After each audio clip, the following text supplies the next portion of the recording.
Umabot na sa 115 banta sa seguridad ang nahadlangan ng 6th Infantry Division habang 517 mga baril at higit 100 pampasabog ngayong taon ang nakumpiska bilang bahagi ng pinaigting na kampanya upang matiyak ang mapayapa at ligtas na pagdaraos ng kauna-unahang parliamentary election sa BARM. Ang datos ay iniulat ni 6th ID Commander Major General Jose Vladimir Cagara sa isinagawang Peace and Security Summit sa Campilan Division kung saan nagtipon ang mga lokal na opisyal, Army, PNP at iba pang peace stakeholders upang pag-isahin ang kanilang mga hakbang para sa nalalapit na halalan. Sinabi ng militar na mahalagang mabawasan ang mga banta sa seguridad at ang paglaganap ng mga iligal na armas upang maiwasan ang karahasan at maprotektahan ang integridad ng halalan.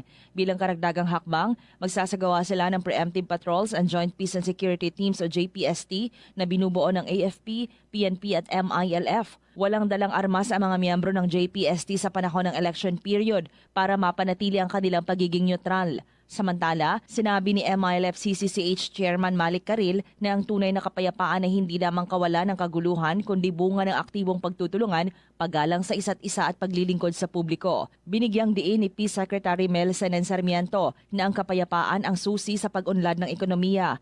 Ayon sa kanya, mahal ang gyera dahil bawat putok, kalahating kilong bigas ang katumbas. Inanunsyo rin niya ang kasunduan ng UPAPRO at ng Department of Justice na kumikilala sa customary laws sa pagresolba ng mga alitan bago pa man umabot ang mga ito sa korte. Drema Kitayan Bravo, NDBC, Bida Balita.